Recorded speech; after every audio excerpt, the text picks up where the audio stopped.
Saya berdiri boleh ya? Boleh. Nanti sekali duduk, terima kasih sekali saya duduk. Ya, Assalamualaikum warahmatullahi wabarakatuh. Waalaikumsalam warahmatullahi wabarakatuh. Ya, alhamdulillah, Allahumma sholli ala Muhammad. Waalaikumsalam. Yang pernah ikut acara saya sebelumnya di Hong Kong, pernah? Coba ngacung yang pernah? Alhamdulillah. Yang belum coba? Yang nggak mau angkat tangan dari tadi sampai sore nanti coba ada? Oke, teman-teman tadi mulai dari jam berapa? 8. Oke, ini kan ini bagian yang utama, ada kamera utama, ada lampu yang utama. Yang di sekitar ini tolong jangan berdiri, tapi yang lain coba sekarang berdiri coba semua. Yang ini biar ada di sekitar sini. Khawatirnya kena kamera semua. Berdiri boleh, berdiri sebentar. Yang di sekitar sini jangan ya.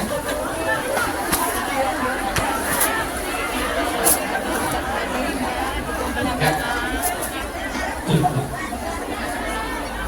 Tes ya. Tes ya.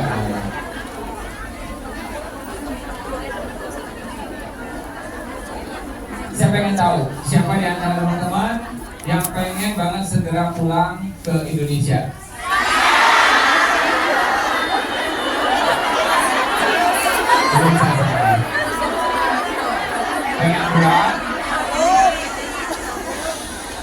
Pengen pulang tapi dengan kondisi ekonomi yang lebih baik, betul ya? Kita pengen pulang dengan kondisi ekonomi yang lebih baik. Coba coba. Ada yang belum nikah?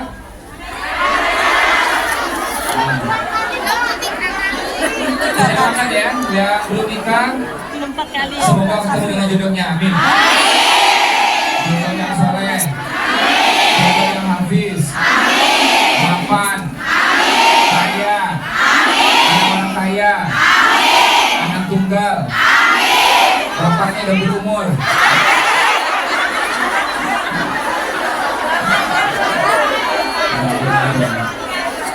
Nah sekarang coba handphonenya simpan sebentar ya. Saya minta tolong pijit orang di sekitarnya. Kita malam kesini deh, malam kesini ya, malam kesini, malam kesini. Silakan pijit orangnya. Kita gantian.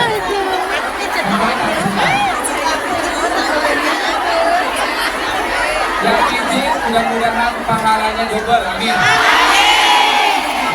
Saya akan sebenarnya silakan pijit. Sambil pijit sambil doa.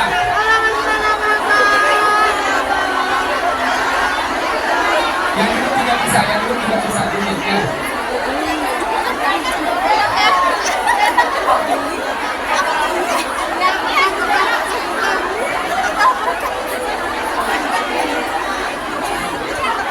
Sehat, sambil doa ya, sambil doain, sehat. Ikuti kata-kata saya, sehat. Kaya hati. Kaya properti. Bisa ke tanah suci. Bisa umroh dan haji. Bisa naik income-nya berkali-kali. Oke, balik kanan. Balik kanan dan lihat kulit. Lebih keras, lebih keras.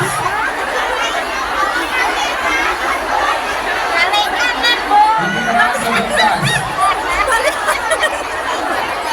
Itu dia kata saya, sehat. Kaya hati. Kaya properti. Bisa umroh dan haji.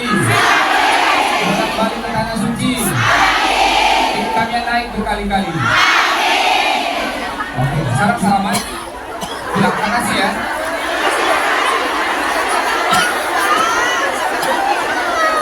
Jadi apa? Bisnis, pedagang, entrepreneur. Itu yang sebenarnya Allah kehendaki atas kita. Terbukti Nabi kita pernah jadi penggembala, pernah jadi panglima, tapi pernah jadi pedagang. Dan menjadi pedagang itu paling lama.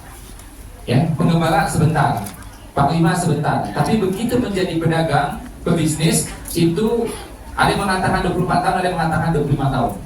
Lama sekali. Bahkan lebih lama daripada beliau jadi nabi. Berapa tahun tadi jadi pebisnisnya? 25 tahun. Dagang sampai ke Bahrain, Syam, ya, dan sekitar-sekitarnya. Ya, kata Profesor Dr. Syafi Antonio, sekali perjalanan itu 6 minggu perjalanan. Gak main-main, gak kaleng-kaleng. Ya, apakah iya sama Rasulullah saja? Bukan sama Rasulullah saja. Jadi sosok entrepreneur ini, sosok pebisnis ini terlihat juga pada siapa? Rasulullah, ayahnya, paman-pamannya, istrinya. Nah, jadi teman-teman di sini, alhamdulillah ya, kita punya sosok, kita punya teladan. Siapa itu? Khadijah.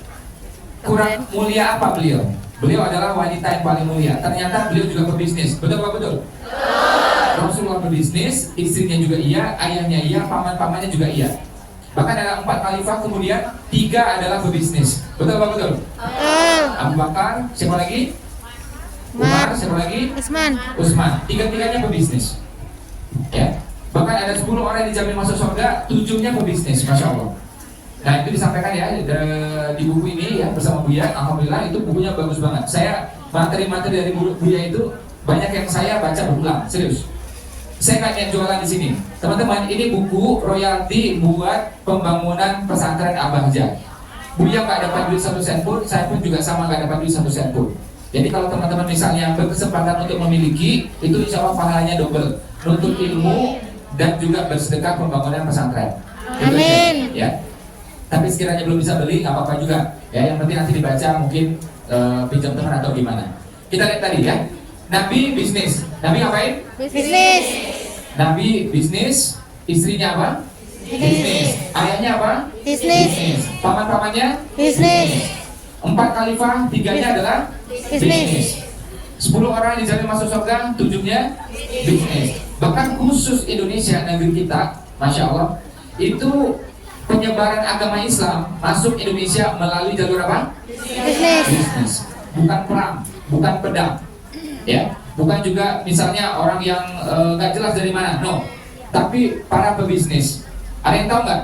Ya, Islam masuk melalui titik mana pertama kali di Indonesia? Kalau tahu saya kasih uang rupiah ya, rupiah yang bawanya cuma rupiah. 200.000 saya kasih. Nanti di Indonesia bisa dipakai ya. Dari mana? Aceh. Dari mana? Aceh. Nah, dari mana? Baros. Daerah mana itu? Oke, nih 200.000. Apalagi di masjid, ya. Silakan. Nih, Atau kalau bagus dioper nih. ke teman di Adabnya belakang tuh, gini. maaf ya. Tolong.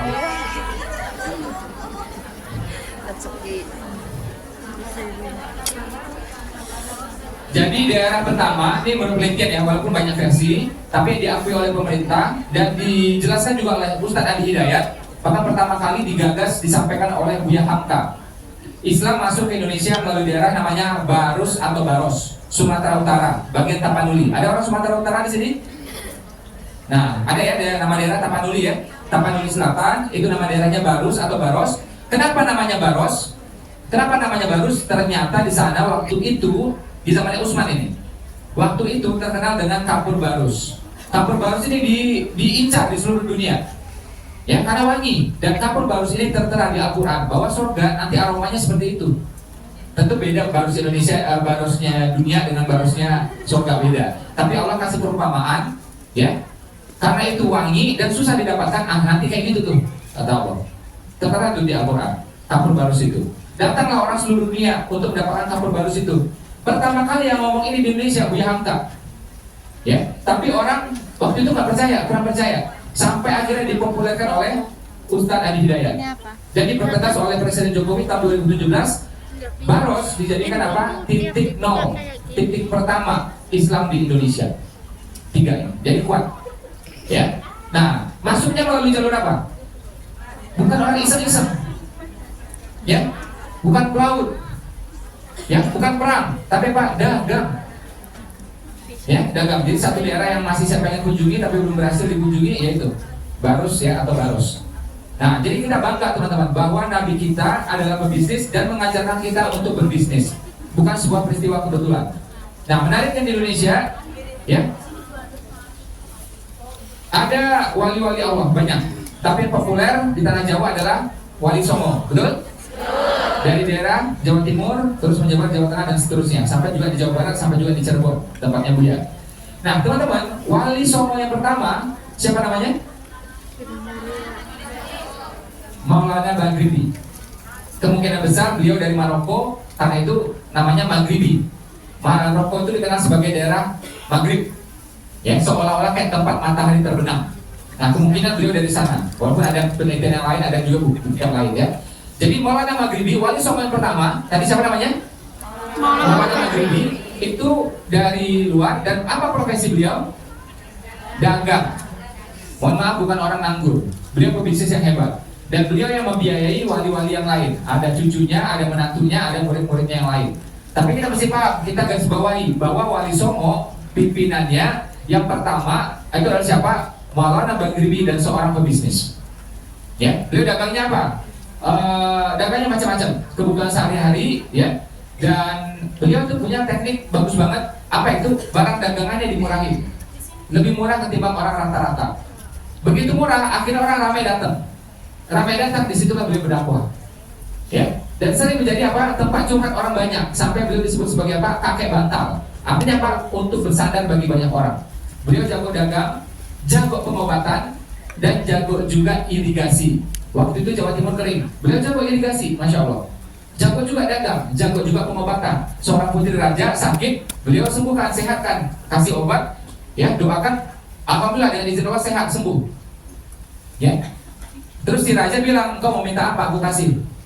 Dia bilang, "Aku nggak minta apa-apa, engkau masuk Islam aja." Kalau itu nggak bisa, dia bilang. Tapi sebagai gantinya aku kasih sebuah wilayah, kamu bebas dakwah Islam di sana. Oke. Ya, berkembanglah Islam waktu itu di tempat itu, dan seterusnya. Tapi kita mesti garis bawahi bahwa wali Songo, wali yang pertamanya, profesinya apa? Dagang, bukan profesi yang lain, bukan penyair, bukan nelayan, bukan juga motivator, bukan. Ya. Nah, selesai ceritanya, belum selesai ceritanya. Ada dua organisasi Islam yang besar di Indonesia. Namanya apa? Muhammadiyah dan NU. NU dan Muhammadiyah. Yang lebih awal berdiri adalah Muhammadiyah. Siapa pendirinya? Apa profesinya? Entrepreneur, pebisnis. Bisnis siapa? Fashion. Tepatnya batik. Berkembang dari Jogja, Kauman. Ada orang Jogja di sini? Nah, itu banyak tuh ya. Itu unit usaha Muhammadiyah sampai sekarang berkembang banget. Dari Kauman, Jogja, terus berkembang sampai Semarang, Solo, sampai Jakarta. Akhirnya 13 kota di Indonesia. Bisnisnya teman-teman. Nah, tapi di sana juga beliau mengembangkan jaringan dakwahnya. Namanya Muhammadiyah, artinya pengikut Muhammad. Ya. Nah, beliau aslinya adalah apa? Pebisnis.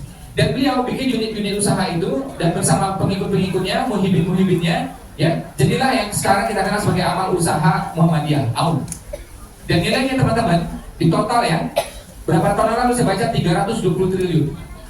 Terakhir saya baca 400 triliun. Apa artinya? Itu setara dengan kekuatan orang nomor 2 terkaya di Indonesia. Nah, dia bilang sama saya, "Wah, kan beda Mas Ibu. Kalau itu kan harta milik umat, 400 triliun Muhammadiyah. Kalau itu kan milik sendiri. Yang ini dong kaya." Yang kaya itu justru kalau harta itu bermanfaat bagi orang banyak. Betul nggak betul? Yang nilainya besar, pahalanya besar, amal jariahnya besar kalau bermanfaat buat orang banyak. Jadi kalau kita boleh klaim, beliau orang paling kaya di Indonesia. Udah meninggal 100 tahun lebih, tapi masih kaya sampai hari ini, dan terus insya Allah. Amin. Apa basicnya? Pebisnis. Iya, beliau seorang ulama, tapi iya, beliau juga seorang pebisnis. Itu Muhammadiyah. Ya, bahkan disebutkan juga bahwa Muhammadiyah itu organisasi Islam yang punya aset itu paling besar, bahkan sedunia disebutkan. Masya Allah. Backgroundnya apa? Bisnis. Dan saya baca terus itu. Awal-awal kepengurusan Muhammadiyah, itu yang memimpin rapat, yang anggota-anggotanya siapa? 70% sampai 80% pebisnis semuanya. Beda dengan sekarang. Kalau sekarang banyak karyawan. Tapi kalau dulu rata-rata pebisnis. Saya baca mana di majalahnya mereka. Ini satu bab. Nah, ada lagi yang lain. Siapa itu? Saudara, kita mau sebut saudara besarnya gitu ya. Saudara atau ya brother gitu ya. Apa itu? NU, Nahdlatul Ulama. Siapa pendirinya? Kiai Haji Hasyim Asy'ari. Dari mana? Jawa Timur. Apa profesi beliau? Dagang. Jelas beliau ulama, jelas beliau kiai, mimpin pesantren. Tapi selain itu beliau apa coba? Bisnis. Apa yang beliau bisniskan?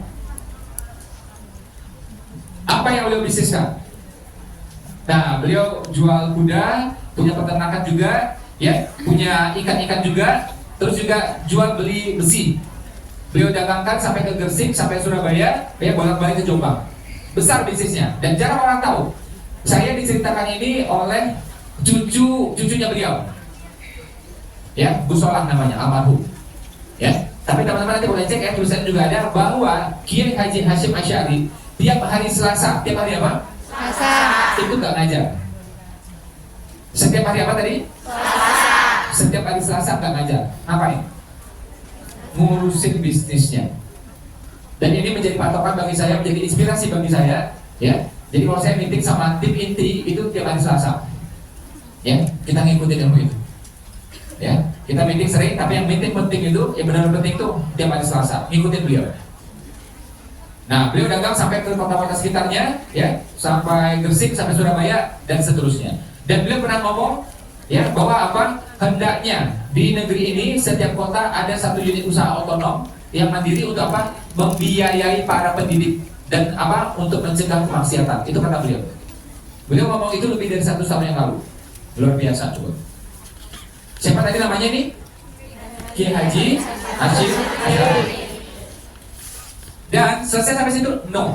Ya, berita yang saya baca, beliau mewakafkan tanahnya, wakaf pribadi loh, bukan uang dari orang. Wakaf pribadi beliau adalah apa? Hampir 10 hektar tanah. Pebisnis dan sukses.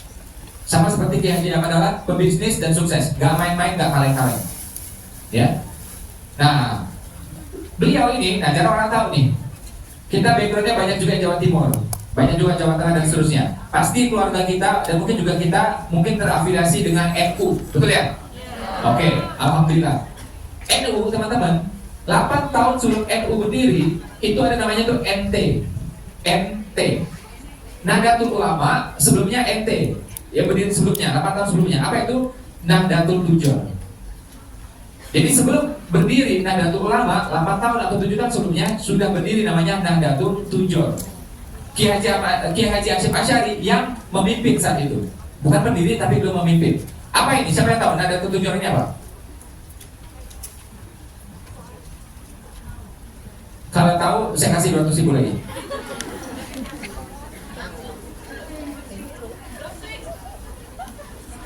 Tujon itu pedagang, teman-teman. Bentuk jamak. Kalau bentuk tunggalnya tajir. Nah, orang Indonesia kalau ada yang kaya disebut tajir. Asal katanya pedagang sebenarnya.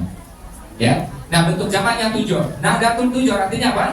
Kebangkitan pengusaha, kebangkitan pedagang. Jadi sebelum ada kebangkitan ulama, sebelumnya itu sudah ada 8 tahun sebelumnya dipimpin oleh Kiai Haji Hasyim Asy'ari, kebangkitan pebisnis, kebangkitan pedagang, kebangkitan pengusaha. Masya Allah tuh. Beliau yang mimpin itu. Nah, sekitar 7 tahun, 8 tahun kemudian baru beliau yang mendirikan NU. Tapi kita lihat ya, cikal bakalnya beliau adalah apa? Cara pikirnya adalah pebisnis, cara pikirnya adalah pengusaha. Kurang jelas apa lagi coba? Ya, ini adalah 2 organisasi Islam paling besar di Indonesia sampai hari ini, terasa juga kebesarannya seperti apa. Ya, jadi harusnya DNA kita, ruhnya kita harusnya adalah apa? Pebisnis, bukan kerja. Nah, ada yang ngeyel, Mas Ipo, ada yang kata semua kerja, nanti ada yang kata semua bisnis, ada yang kata semua jualan, siapa yang beli? Gak usah kita pikirin, pasti ada yang beli, tenang aja. Para sahabat itu juga rata-rata bisnis, tetap aja ada yang beli. Gak mungkin kita juga jual semuanya, sebagian jual baju, sebagian jual makanan. Terjadi transaksi, apa musimnya?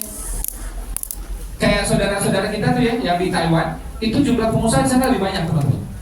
Ya mereka sering jual, tidak ada masalah sama sekali. Tidak mungkin kita bisa produksi semuanya. Ada hal yang kita tidak bisa produksi. Dia yang bikin, dia yang jual. Selesai. Ya. Jadi saya berharap mulai hari ini teman-teman harus punya cita-cita jadi pebisnis. Jadi apa teman-teman? Pebisnis. Syukur-syukur punya mentornya, syukur-syukur punya pembimbing. Karena ingat Rasulullah punya nggak mentor dalam bisnis? Punya. Siapa? Pamannya. Siapa lagi? Istrinya. Kalau secara bisnis, beliau dapat inspirasi banyak itu dari 2 orang ini, 2 sosok ini. Pertama siapa? Pamannya. Kedua siapa? Istrinya. Karena istrinya punya bisnis jauh lebih besar, terkenal di Mekah. Sekian persen harta yang beredar di Mekah itu adalah milik Khadijah. Gak main-main, gak kaleng-kaleng. Ya.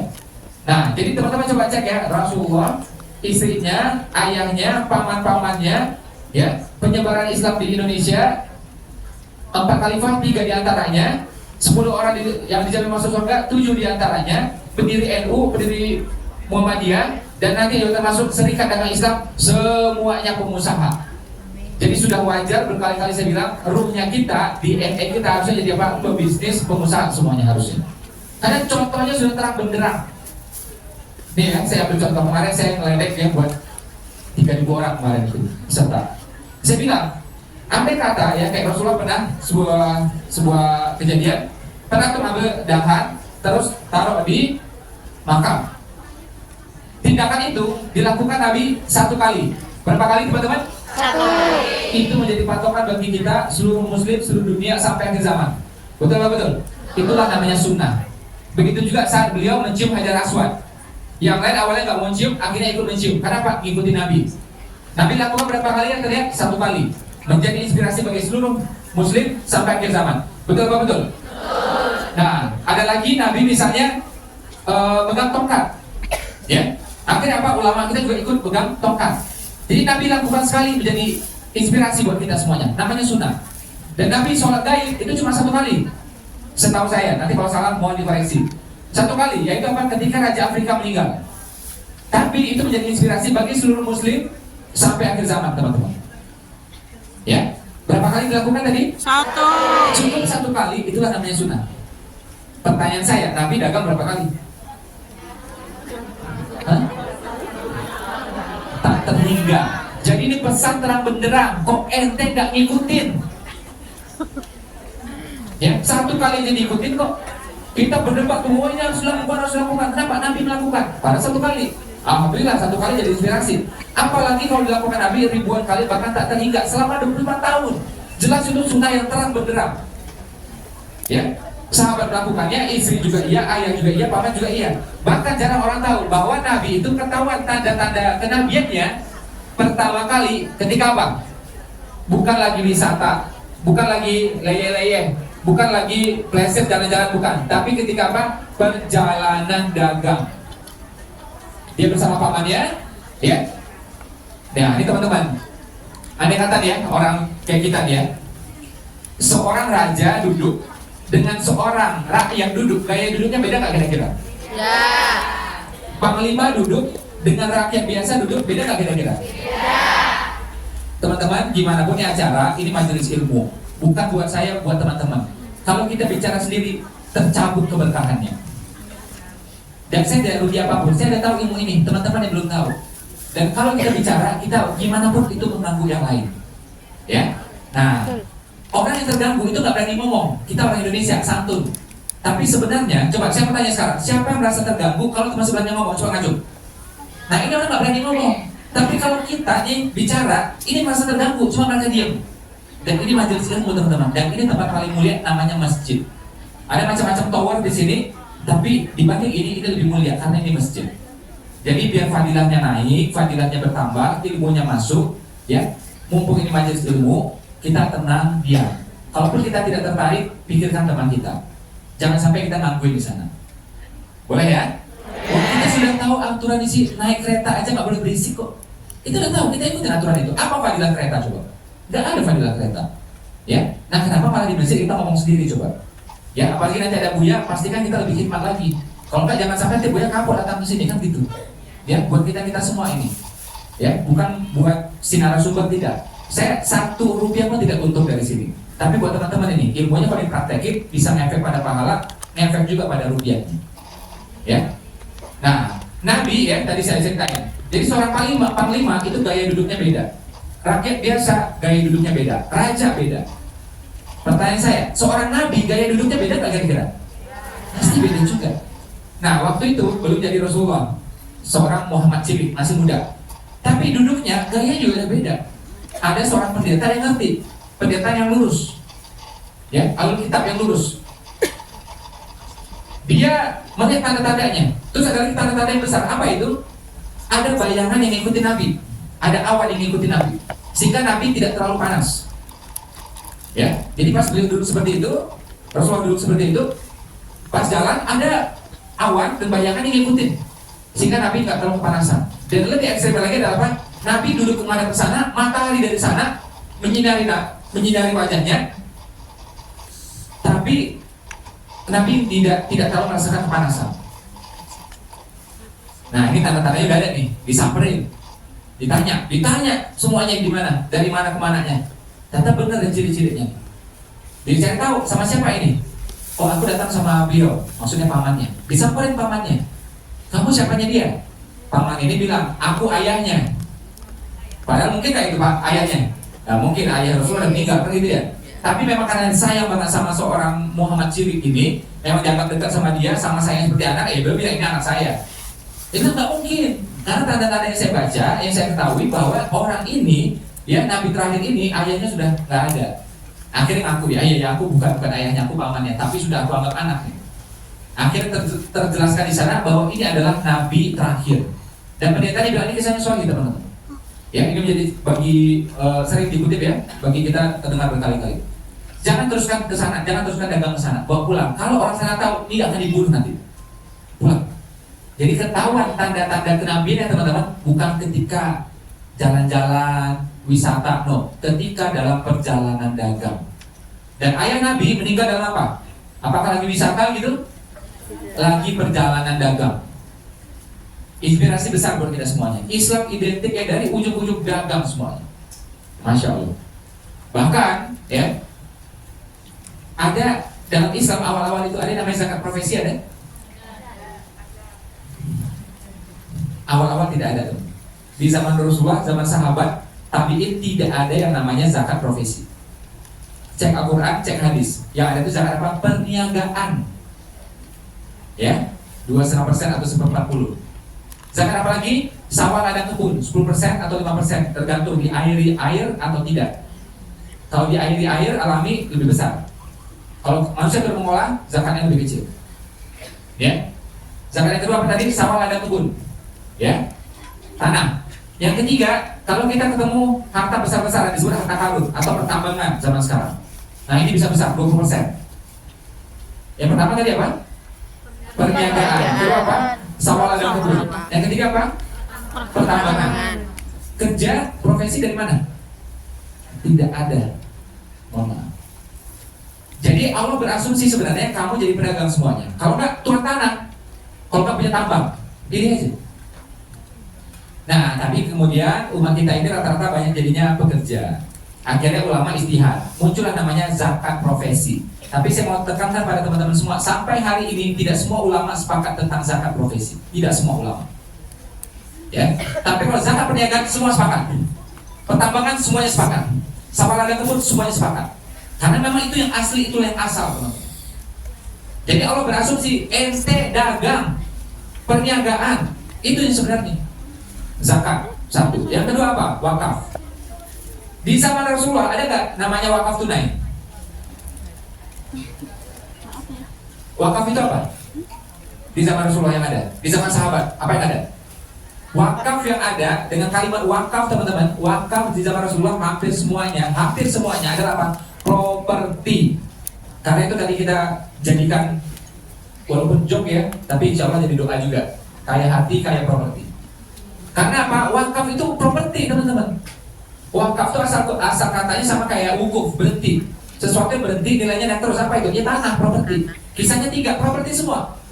Mungkin teman-teman pernah dengar sebelumnya. Apa itu? Ketika Umar menemukan kebun yang bagus sekali, betul ya? Ya Rasulullah ini kebun yang baik, wakaf kata Nabi. Satu. Yang kedua apa? Utsman yang membeli mata air. Ya, kemudian dipakai tuh selang-seling kan gitu ya. Akhirnya milik umat Islam semuanya. Itu sumur teman-teman, mata air itu properti. Yang ketiga, ini sebenarnya paling pertama tapi gak populer. Apa itu? Muhairib. Beliau non muslim tapi percaya sama Rasulullah. Diwakafkan 7 bidang tanah. 3 peristiwa ini teman-teman, semuanya properti dan kejadian mengikuti seterusnya. Tidak ada wakaf tunai. Coba bayangkan teman-teman, wakaf properti. Kita aja punya properti mesti KPR 10 tahun, kan itu ya? Tapi Allah berasumsi, ente kaya raya harusnya bisa melepaskan satu properti. Satu dipakai, satu dilepas. Wakaf properti. Jadi Allah berasumsi kita tuh sejahtera teman-teman. Itu sebenarnya. Makanya bisa zakat dan bisa wakaf. Nah, berlalulah sejarah. Ternyata umat Islam tidak mapan-mapan banget, gak kaya-kaya banget. Muncullah fikih istihad baru, namanya apa? Boleh wakaf tunai. Tapi tidak ada di zaman sahabat, tidak ada di zaman Nabi. Bukan yang salah, enggak. Tapi saya mau kasih tahu yang asal usul seperti apa. Yang asumsi pertama sebenarnya apa? Kita mapan, bisa zakat, bisa wakaf, teman-teman. Dan kita tahu sendiri bagaimana berita haji itu nilainya berapa. Ya. Nah, Dan coba teman-teman bayangkan, kita ngomongnya simpel-simpel aja sekarang. Andai kata teman-teman mapan hidupnya di tanah air, apa perlu sampai ke sini? Tidak perlu. Kita bisa menjaga anak kita. Kita bisa membersamai suami kita. Betul apa betul? Karena terpaksa, ya, karena satu dan lain hal, akhirnya kita berangkat ke sini. Apapun argumennya, karena faktor besarnya ekonomi. Betul apa betul? Siapa bilang uang nggak penting? Ada yang ngomong uang bukan segalanya. Betul. Ya. Tapi yang ngomong itu kalau sering-sering ketahuan lagi bokek sunatnya itu. Ya. Ada lagi ngomong uang nggak penting, uang nggak penting. Ya sudah, transfer ke rekening kita sekarang, selesai. Islam tidak menafikan uang, teman-teman. Nanti silakan cek di Al-Quran. Boleh cross check sama Buya, sama yang lainnya. Dan nanti teman-teman boleh cek sendiri. Apa itu? Pembahasan yang paling panjang di Al-Quran. Di Al-Quran pembahasan panjang, teman-teman. Bukan sholat, bukan puasa. Puasa cuma satu ayat. Bukan haji. Yang paling panjang 3 hal. Dan 3 ini terkait dengan uang semuanya. Apa itu? Utang, uang juga. Muamalah, uang juga. Yang ketiga waris, uang juga, teman-teman. Bahkan guru saya mengatakan, Dr. Yusuf Sidik, kita bisa paham tentang waris tanpa baca hadis. Luar biasa. Saking lengkapnya, teman-teman. Kalau sholat itu pakai hadis. Kalau nggak ngerti kita berapa rakaat, rukuk gimana, sujud gimana, gerakannya gimana, bacanya apa. Tapi kalau waris bisa paham tanpa hadis. Saking komplitnya, saking detailnya. Kalau pernah ada hadis dia mendukung. Ya, 3 kali paling panjang pembahasannya. Pertama tadi apa, teman-teman? Utang. Utang. Yang kedua apa? Muamalah. Muamalah, perniagaan. Yang ketiga apa? Waris. Waris. Ada yang punya utang di sini? Ada. Nggak usah dijawab, dari mukanya kelihatan.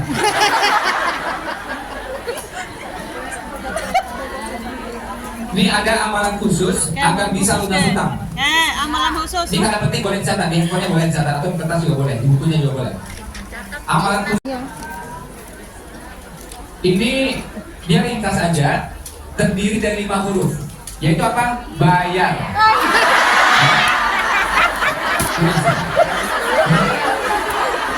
Cepat. Bayar. Gimana mau jadi pedagang? Gampang ditipu ya. Ditipunya gampang banget.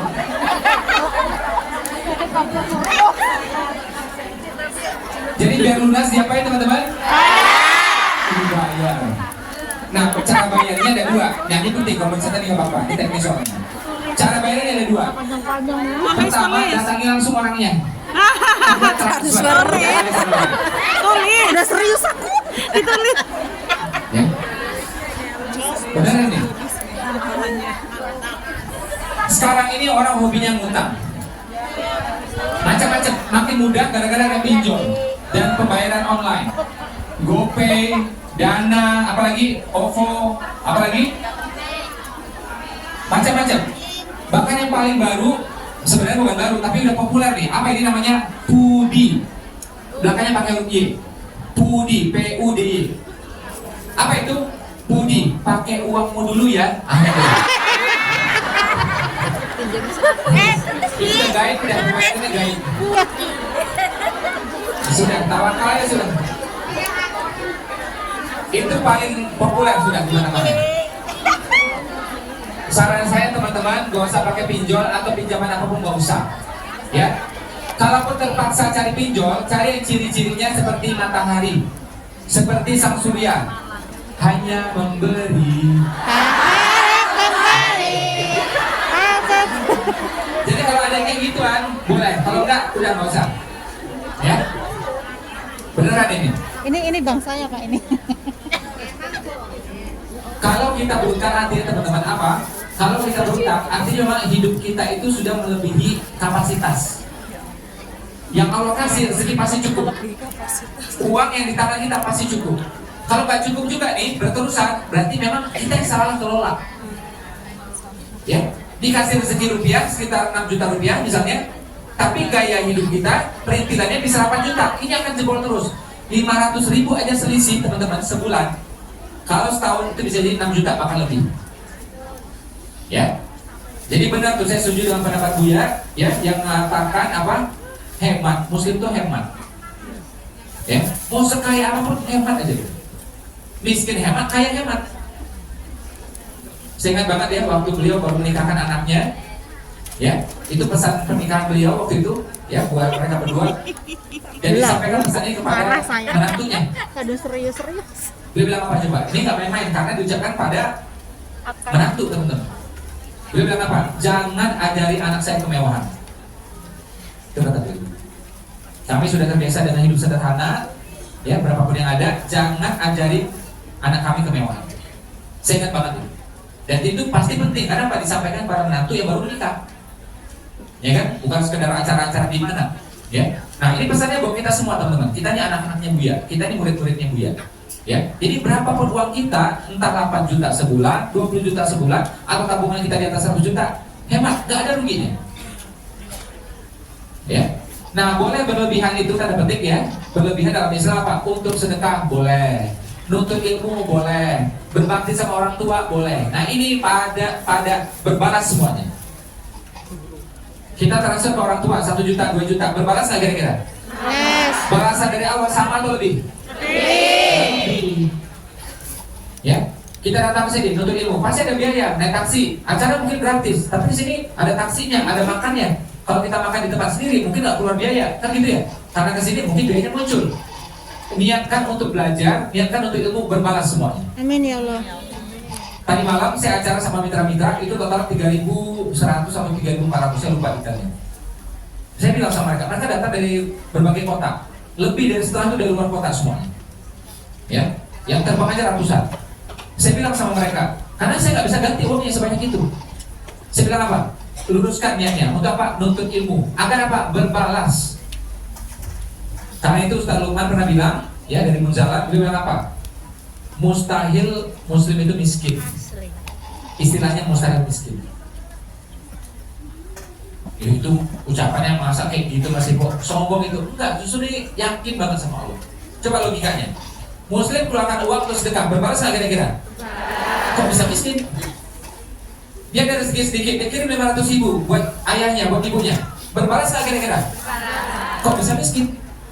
Ada kesempatan waktu, ada uang sedikit, dia datang untuk ilmu. Berbalas nggak kira-kira? Kok bisa miskin? Dan balasannya pasti lebih semuanya. Ya, ini kata guru saya ya, tapi ini harus dipahami sampai tuntas. Dia bilang apa? Dia bilang apa?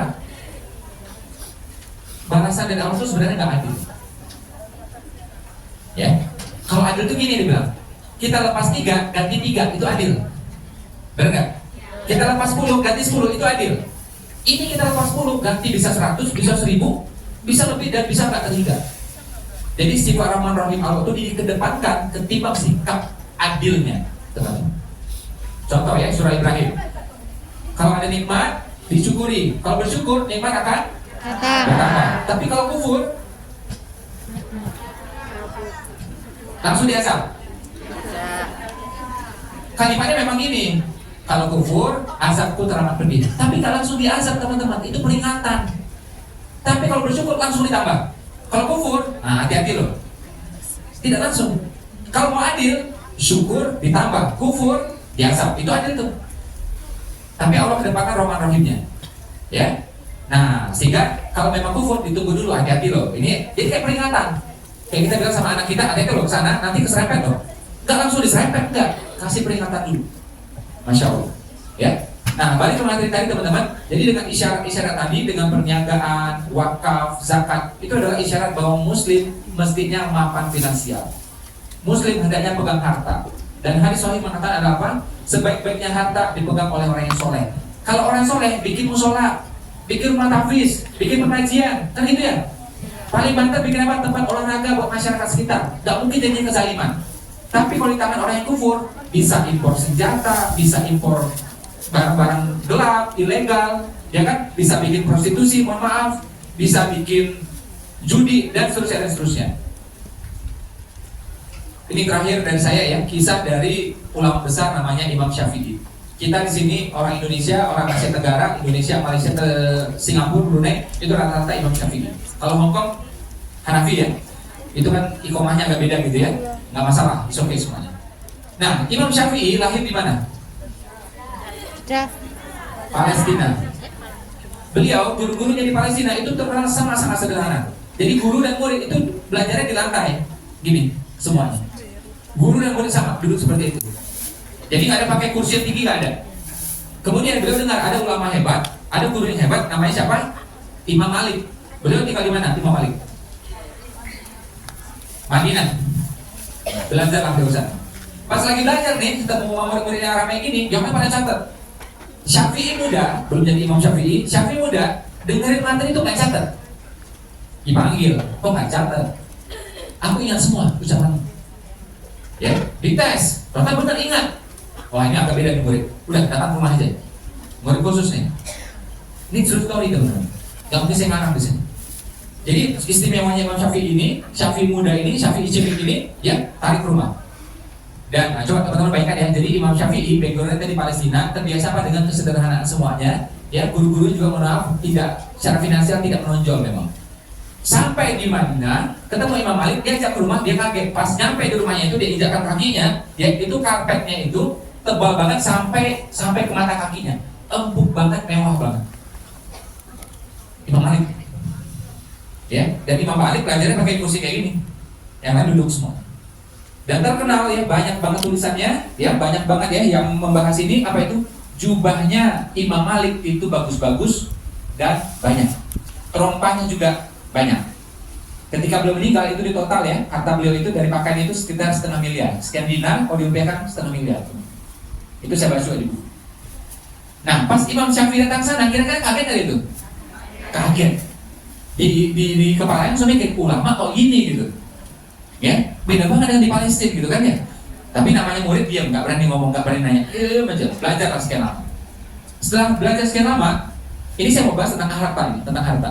Ya, setelah belajar sekian lama, akhirnya gurunya yaitu Imam Malik bilang kepada Syafi'i muda, kamu udah belajar cukup di sini, silakan cari guru yang bagus, yang hebat, yang setara, yang lebih. Emang ada. Siapa itu? Imam Hanafi. Baik, tapi Imam Hanafi udah meninggal. Ya, punya dua murid yang utama. Kamu belajar dengan salah satu muridnya yaitu apa? Muhammad Asyabani. Di mana? Di Kufah di Irak. Siap. Kapan berangkatnya guru? Besok berangkat. Nah besok paginya ya, jadi seorang Syafi'i muda tangannya digandeng ini sama Imam Malik ya, dicarikan kendaraan onta yang bagus ya untuk berangkat ke sana. Dan Syafi'i muda dikasih sangu. Kalau dirupiahkan yang sekian dinar, kalau dirupiahkan itu sekitar 40 juta rupiah. Kaget dia. Murid disambungin kayak gitu coba, sama guru. Dia langsung mikir, selama aku di Palestina nggak pernah ada yang kayak gitu kan? Ini agak beda ini. Nah itu mulai bertanya-tanya dari kepalanya nih. Terus berangkatlah dia dengan kafilah itu. Dari mana tadi kotanya? Dari Madinah. Menuju apa? Kufah, Irak. Sampai di Kufah, sampai di rumahnya Muhammad Asyabani. Lebih kaget lagi ya, begitu masuk Muhammad Asyabani lagi ngapain? Lagi motek-motek emas, cetek, simpan, cetek, simpan. Makin kaget lagi, cuma apa? Gak berani ngomong. Ini guru, aku murid. Diem aja udah. Hati mau bertanya, gak berani nanya. Nah sekian lama Muhammad Asyabani tahu, ini murid pasti ada ganjelan di hatinya, kerasa lah gitu. Ya, ada nggak mau ditanya? Akhirnya tanya nih, Syafi'i muda. Lu tanya apa? Ulama kok kaya? Ulama kok kaya? Dibilang sama gurunya, kalau gitu ya sudah nih, harta buat kamu aja semua nih, kamu kelola. Oh jangan, engkau lebih berilmu daripada aku, engkau lebih alim daripada aku, engkau lebih ngerti mengelola harta. Apa aku kasih sama orang fasik? Oh jangan, kalau di tangan orang fasik nanti jadi kekufuran. Nah, beliau kutip tuh hadisnya Nabi tadi. Apa itu? Sebaik-baiknya harta berada di tangan orang yang soleh. Akan digunakan untuk apa? Digunakan untuk amal soleh yang macam-macam.